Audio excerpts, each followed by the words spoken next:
क्या कश्मीर के पहलगाम में जो कुछ हुआ उसे लेकर इंडिया वर्सेस पाकिस्तान में वॉर हो सकती है? अगर भारत और पाकिस्तान में युद्ध होता है तो कौन जीतेगा? क्या पाकिस्तान के पास इतना पैसा है कि वो भारत से लंबा युद्ध लड़ सकता है? पाकिस्तान जिस एटम बम के दम पर बार बार धमकियां देता है, क्या वो भारत को वाकई में परेशान कर सकती है?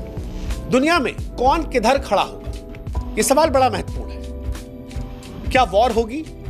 क्योंकि सोशल मीडिया पर जुबानी मिसाइलें खूब चल रही हैं। इंडिया से लेकर पाकिस्तान तक फिलहाल न्यूज़रूम जो है वो युद्ध के अखाड़े बन गए।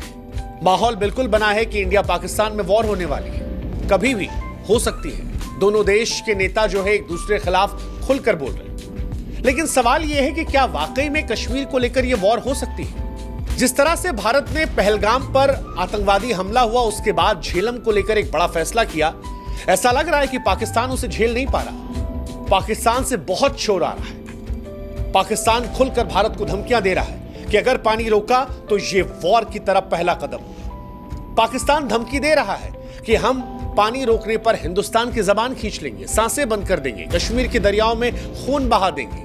बिलावल भुट्टो तो और आगे बढ़कर कह रहे हैं कि सिंधु दरिया हमारा है, या तो हमारा पानी बहेगा या खून बहेगा। लेकिन हमें लगा कि जब ये सारी चर्चाएं चल रही हैं तो क्यों ना इसका जवाब ढूंढा जाए। हालांकि अगर दिल पर हाथ रखें तो हिंदुस्तान से लेकर पाकिस्तान और सारी दुनिया को इस सवाल का जवाब पता है कि अगर भारत और पाकिस्तान में युद्ध होता है तो इस युद्ध का नतीजा क्या होगा। लेकिन फिर भी हमें लगा कि भावनाओं से आगे बढ़ के एक रियलिटी चेक करते हैं। बकैती करने की जगह, ज्ञान देने की जगह, टीवी पर जो वो हो हल्ला शोरबाजी होती है उसकी जगह असलियत देख ले। और असलियत की शुरुआत पैसे से होती है, क्योंकि सारा खेल पैसे का है। और जहां तक पैसे की बात है, भारत की 3.5 ट्रिलियन डॉलर की अर्थव्यवस्था है, जो पाकिस्तान की केवल 376 अरब डॉलर की अर्थव्यवस्था से 10 गुना बड़ी है। अब यहीं से समझ में आ जाता है कि भारत एक लंबी जंग को लड़ सकता है, लेकिन अगर पाकिस्तान भारत से युद्ध लड़ेगा तो कुछ ही हफ्तों में पाकिस्तान टूट जाएगा, क्योंकि उसके पास पैसा नहीं है। और ये इमोशंस पर हम नहीं कह रहे, ये भारत और पाकिस्तान की अर्थव्यवस्था के आंकड़े बताकर कह रहे हैं। आपको जानकर हैरानी होगी कि पाकिस्तान की सेना का बजट भारत के रेलवे के बजट से कम है। अगर सैनिकों की बात की जाए, भारत के पास 14.5 लाख सक्रिय सैनिक हैं, जो दुनिया की चौथी सबसे बड़ी सेना है। जबकि पाकिस्तान की बात करेंगे तो 6.5 लाख सैनिक हैं। भारत का रक्षा बजट जो है वो 80 अरब डॉलर के आसपास है, जबकि पाकिस्तान का रक्षा बजट जो है वो 7-8 अरब डॉलर के आसपास है, यानी भारत से 10 गुना कम। और उसमें भी जो पैसा है वो IMF, चाइना की उधारी, उनके अनुदानों के सहारे है। जिस एटम बम को लेकर पाकिस्तान लंबी लंबी डींगे हाँकता और कहता है जी पाव पाव के एटम बम है, छोटे एटम बम है, बड़े एटम बम है, ऐसे एटम बम है।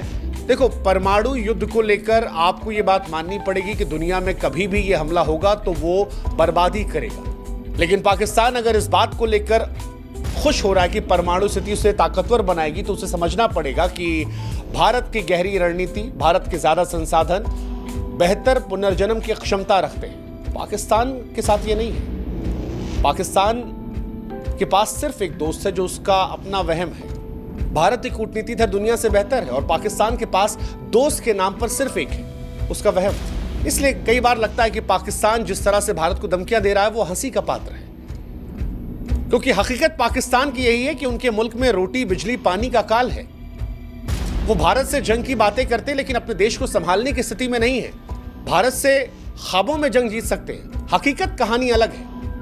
और ये इतिहास भी गवाह है, ये आज की कहानी नहीं है। साल 1947 में पाकिस्तान ने कश्मीर को हड़पने की कोशिश की, भारतीय सैनिकों ने उल्टे पांव दौड़ाया था। साल 1965 में पाकिस्तान ने युद्ध छेड़ा, उन्हें लगा कि शायद हम कमजोर हो गए हैं। लाल बहादुर शास्त्री साहब ने उस वक्त लाहौर की दहलीज पर ले जाकर तिरंगा फहराया था, हवा टाइट कर दी थी। साल 1971 में पाकिस्तान के 2 टुकड़े हिंदुस्तान ने कर दिए थे। दुनिया में सबसे ज्यादा सैनिकों का आत्मसमर्पण उसी दौरान हुआ था। 93,000 सैनिकों ने समर्पण किए थे, और वो तस्वीरें आज भी पाकिस्तान को शर्मिंदा करती हैं। पाकिस्तान 2 हिस्सों में बढ़ गया था, बांग्लादेश, और आज भी पाकिस्तान उस बात को लेकर रह रह करके लसता रहता है। 47 में बने पाकिस्तान के 2 टुकड़े हिंदुस्तान ने एक झटके में कर दिए थे। हम वही हैं। 1984 में पाकिस्तान ने जब होशियारी से सियाचिन पर कब्जा करना चाहा, हमने सियाचिन से उसे भगा दिया। ऑपरेशन मेघदूत हिंदुस्तान की वीरता का प्रमाण है। साल 1999 जब पाकिस्तान ने जनरल परवेज मुशर्रफ ने अपने ही प्रधानमंत्री को बेवकूफ बनाकर उनकी पीठ पर खंजर घोंपकर तख्ता पलट कर दिया था और कश्मीर में घुसने की कोशिश कर दी थी और दोस्ती का नाजायज फायदा उठाकर हिंदुस्तान को बेवकूफ बनाने की कोशिश की थी, तब भी हिंदुस्तान ने पाकिस्तान को पहाड़ों से धकेल कर भगाया। आलम यह था कि पाकिस्तान अपने सैनिकों की लाश उठाने नहीं आया, उन्हें कबूल नहीं कर रहा था। और उसके बाद पाकिस्तान प्रत्यक्ष तौर पर लड़ने कभी नहीं आया। वो कभी पुलवामा, कभी उरी, कभी संसद पर हमला, कभी ताज होटल पर हमला, कभी पहलगाम, लोगों को भड़काकर, फुसलाकर, धमकाकर हिंदुस्तान में हमले करवाए। सीधी लड़ाई पाकिस्तान की हैसियत नहीं रही। जिस तरह से इन युद्धों के बाद पाकिस्तान को हमने सबक सिखाया। तो जिस शिमला समझौते को पाकिस्तान बार बार कहता है कि अब तोड़ दिया जाएगा, उसका लिहाज पाकिस्तान ने रखा कब? 99 में, सियाचिन में? कब रखा पाकिस्तान ने? कभी नहीं रखा। संसद हमले में, ताज होटल हमले में, उरी में, पुलवामा में। पाकिस्तान को याद रखना चाहिए कि पाकिस्तान, भारत ने तुम्हें बार बार हराया है, दुनिया ने तुम्हें अपमानित होते हुए देखा है। और जिस परमाणु धमकियों के दम पर तुम बार बार अटैक करने की बात करते हो कि पाकिस्तान के पास हकीकत में और कुछ नहीं है, न जल शक्ति, न थल शक्ति, न वायु शक्ति। तीनों शक्तियों में हिंदुस्तान के आसपास भी पाकिस्तान नहीं फटकता। और ये मैं हवाबाजी में नहीं कह रहा हूं, ये आंकड़ों में कह रहा हूं। पाकिस्तान के पास सिर्फ एक चीज है, परमाणु शक्ति। लेकिन पाकिस्तान, अगर तुम पहले वार करने की मूर्खता करोगे तो ये याद रखना कि भारत का जवाब ऐसा होगा कि नक्शों पर तुम्हारा अस्तित्व खोजने में इतिहासकारों को मुश्किल होगी। भारत एक शांति प्रिय देश है जिसने परमाणु शक्ति बनाने के बाद यह कहा था कि भारत की नीति नो फर्स्ट यूज है। अटल बिहारी वाजपेयी साहब ने कहा था कि हम पहले इस्तेमाल नहीं करेंगे परमाणु शक्तियों का। लेकिन यह बात याद रखना, हम पहले इस्तेमाल नहीं करेंगे, यह सच है। लेकिन भारत की क्षमता कंप्लीट डिस्ट्रक्शन की है। यानी जब तबाही हम मचाना शुरू करेंगे तब पूर्ण तबाही मचाएंगे। और पाकिस्तान जिस परमाणु ताकतों की बार बार धमकियां देता है, भारत अब उससे वहां पर भी बेहतर हो गया है। पाकिस्तान के पास 170 परमाणु हथियार है। पुराने डेटा के अनुसार पाकिस्तान ये दावा करता था कि हमारे पास ज्यादा है, लेकिन मौजूदा दौर में हिंदुस्तान उससे आगे निकल गया है।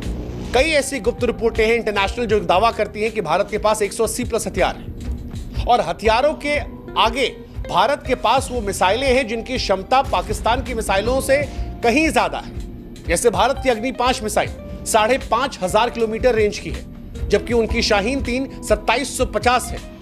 भारत की मिसाइलें इतनी तेज है कि पाकिस्तान को जवाब देने का वक्त नहीं मिलेगा। भारत के पास पाकिस्तान से बेहतर डिफेंस सिस्टम है जो पाकिस्तान के बैलिस्टिक मिसाइल डिफेंस को नाकाम कर देंगे। पाकिस्तान के पास न्यूक्लियर हथियार है, लेकिन वो समझना पड़ेगा कि जब भारत से आप लड़ने की बात करते हो तब वो भी उनकी अर्थव्यवस्था जैसे हो जाते हैं, जो कागज पर तो शोर मचाते हैं लेकिन रियलिटी में अलग हो जाते हैं। जहां तक बात परमाणु युद्ध की है, मुझे लगता नहीं कि दुनिया ऐसा करने देगी या पाकिस्तान ऐसा करना चाहेगा। लेकिन अगर कूटनीतिक दृष्टिकोण पर बात करते हैं, प्रैक्टिकल होकर, तो आज पूरी दुनिया भारत के साथ खड़ी है। आज भारत का दोस्त अमेरिका भी है, रूस भी है। भारत फ्रांस से भी दोस्त है, इजराइल से भी दोस्त है। भारत के पास जापान भी है। पाकिस्तान के पास सिर्फ एक दोस्त है, चाइना। और चाइना पाकिस्तान का दोस्त नहीं है। पाकिस्तान को वो मोहरे की तरह इस्तेमाल करता है। पाकिस्तान ऑलरेडी FATF की ग्रे लिस्ट में फंसा हुआ है। अंतर्राष्ट्रीय समुदाय के लिए इसे आतंकवादी देश मनाता है। चाइना उसे जैसे तैसे बचाता है। चाइना इस युद्ध के बहाने अपने 4 काम और करवा लेगा। वैश्विक मंचों पर पाकिस्तान अलग थलग है। दुनिया में पाकिस्तान की इमेज जो है वो एक आतंकवादी देश की, और ये बात दुनिया जानती है। जैसे तैसे चाइना के वीटो से हर बार वो ग्रे लिस्ट में बच जाता है। और चाइना खुद अमेरिका के साथ उलझा पड़ा है। रूस हमारा नया दोस्त है। अब वो दौर भी निकल गया जब पाकिस्तान का साथ अमेरिका दिया करता था, और जब देता भी था अमेरिका साथ, तब भी कुछ उखाड़ नहीं पाया था पाकिस्तान। आप याद करो, 71 की लड़ाई में अमेरिका ने पाकिस्तान का साथ दिया था। अमेरिका ने भारत को धमकियां दी थी कि भारत पर वो हमला कर देगा, लेकिन उसके बावजूद भारत ने ना सिर्फ पाकिस्तान को हराया, 93,000 सैनिकों का आत्मसमर्पण करवाया, बल्कि पाकिस्तान के 2 टुकड़े भी करवाए। And that is reality of Pakistan. ये भारत की रियलिटी है। सबसे बड़ी बात, जिस कश्मीर में पाकिस्तान को लेकर आवाजें उठने लगी थी, इस घटना के बाद उस कश्मीर ने भी पाकिस्तान को अलग थलग कर दिया। कश्मीरी भी इस बार खुलकर कह रहे हैं कि भाई साहब हम तुम्हारे साथ नहीं हैं, तुम्हारे साथ रहकर हमें मिला क्या? तुम्हारे पास जो कश्मीर का हिस्सा है वहां कौवा नहीं आता, हमारे यहां कम से कम लोग तो आ रहे हैं। वो जो होटल दिल्ली में 10,000 का मिलता है वो कश्मीर में 20-22,000 का मिल रहा है, इतनी भीड़ वहां पर है। ये जो कश्मीरी लोग आज मस्जिदों में हिंदुस्तान के समर्थन की बात कर रहे हैं, जो घटना हुई है पहलगाम में उसका विरोध कर रहे हैं, सड़कों पर भारत का तिरंगा लेकर उतर रहे हैं, ये इसलिए उतर रहे हैं क्योंकि इनकी जिंदगी भारत के साथ बेहतर हुई है। और कश्मीरी भी ये बात जानता है। तो जो लोकल सपोर्ट की आप उम्मीद कर रहे थे वो भी आपको नहीं मिलने वाला। ये 2-4 छुटपुटिये लाकर अगर आप सोच रहे हैं कि आप जंग जीतेंगे तो आप होशियार हो जाइए। और अगर ये पैमाना है तो आपके यहां भी जानते हैं आप क्या कहानी है, पाकिस्तान के अंदर विरोधाभास कितना है। हकीकत यही है कि आज दुनिया भारत को एक उभरती महाशक्ति के तौर पर देखती है। Bharat quad, BRICS, G20, SCO जैसे वैश्विक मंचों पर नेतृत्व कर रहा है। पाकिस्तान की हैसियत है कि FATF की ग्रे लिस्ट में फंसा हुआ है, आतंक का पनाहगार और दुनिया में अलग था। अगर पाकिस्तान युद्ध का सोच रहा है तो पाकिस्तान को समझना पड़ेगा कि लंबे युद्ध के लिए पैसा, संसाधन, सैनिक या रणनीति चाहिए जो उसके पास नहीं है। कुछ ही हफ्तों में पाकिस्तान की सैन्य ताकत खत्म हो जाएगी, लेकिन भारत पाकिस्तान के मुकाबले कहीं बेहतर संसाधन में है, कहीं बेहतर सैन्य में है, रणनीति में है, वैश्विक समर्थन है, आर्थिक मजबूती है। यह भारत की कहानी है। और अगर इसके आगे मामला बढ़ता है परमाणु हथियार के गलत इस्तेमाल का, तो जैसा हमने पहले भी कहा कि इतिहासकारों को पाकिस्तान के नक्शे को खोजने के लिए संघर्ष करना पड़ेगा। भारत को नुकसान होगा, हो सकता है हमारा आधा शरीर छलनी हो जाए, लेकिन पाकिस्तान को कोई ढूंढ नहीं पाएगा, यह गारंटी है। और पिछले लड़ाई इसके सबूत है, चाहे वो 71 की लड़ाई हो 2 टुकड़ों में बांटने की, करगिल की लड़ाई हो, बालाकोट का जवाब जिस तरह हमने दिया, पुलवामा हमले का जवाब, ये पाकिस्तान को याद रखना चाहिए। 12 दिन के अंदर आतंक के तमाम अड्डों को नेस्तनाबूद कर दिया था, F-16 गिरा दिया था। और जिस अभिनंदन की चाय को लेकर वो कई बार मजाक उड़ाने की कोशिश करते हैं, पाकिस्तान की संसद में बयान है कि अभिनंदन को लौटाने का दबाव किस तरह था, किस तरह लोगों के पैर थर-थर कांप रहे थे। और ये हिंदुस्तान का जवाब नहीं है, ये पाकिस्तान की संसद में उनके सांसद का बयान कोट है कि टांगे कांप रही थी, डर ये था भारत हमला न कर दे, इसलिए अभिनंदन को लौटाया। ये चाय की नौटंकी सोशल मीडिया पर, टीवी डिबेट के तमाशों में अच्छी लगती है, रियलिटी जो है इससे बहुत अलग है। और रियलिटी यही है कि ये वो भारत नहीं है जो खामोश बैठता था, भारत है जो फैसले ले लेता है। अब हम उससे आगे निकल रहे हैं जहां एक गाल पे थप्पड़ खाओ दूसरा आगे कर दो।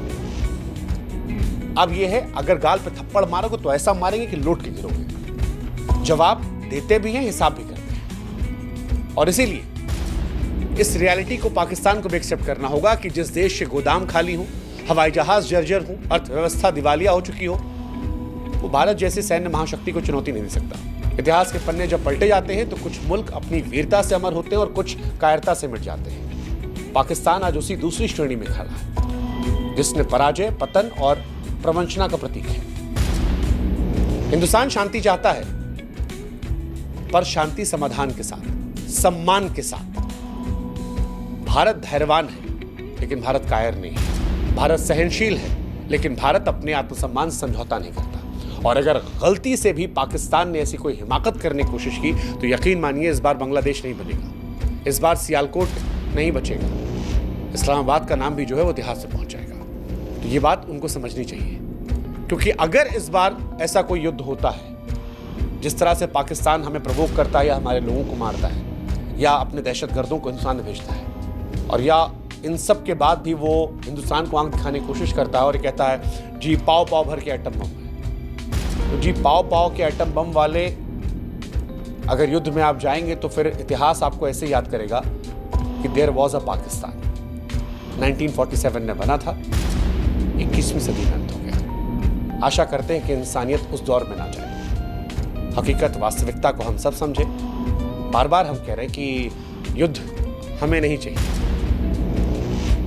हम सहनशील लोग हैं लेकिन आत्मसम्मान से समझौता नहीं करेंगे। हम वो देश हैं जो शांति चाहते हैं, धैर्यवान हैं, लेकिन हमारे धैर्य को कायरता में ना सोचा जाए, हमारी सहनशीलता को हमारी कमजोरी ना सोचा जाए। हम आज भी उस पॉलिसी पर बिलीव करते हैं कि फर्स्ट यूज नहीं करेंगे, चाहे आतंकवाद हो या परमाणु शक्ति का इस्तेमाल। लेकिन हम उस बात को भी मानते हैं कि जिस दिन हम इस्तेमाल करेंगे या जिस दिन हम प्रयोग करेंगे वो फाइनल सोल्यूशन होगा। मैं जानता हूं कि पाकिस्तान के लोग ऐसे नहीं हैं। मैं जानता हूं कि पाकिस्तान में भी लाखों करोड़ों ऐसी आवाम है जो हिंदुस्तानियों से बहुत मोहब्बत करती है। मैं जानता हूं कि पाकिस्तान में भी बहुत अच्छे लोग हैं, लेकिन पाकिस्तान की फौज जो अपनी हुकूमत को चलाने के लिए दहशतगर्दी का इस्तेमाल करती है, वहां के सियासतदान जिन्होंने अपने चुने हुए नेता को जेल में डाल रखा है और उनसे सरकार चलवा रहे हैं, जो अपनी जनता का विश्वास नहीं ले पाए हैं, उन्हें यह समझना होगा कि भारत और पाकिस्तान के बीच में दायरा बहुत बदल चुका है। अब हमारी उनकी तुलना नहीं है। ऐसे में बेहतर है दहशतगर्दी बंद की जाए, बेहतर है आतंकवादियों का साथ ना दिया जाए, बेहतर है कि अपने देश पर ध्यान दिया जाए।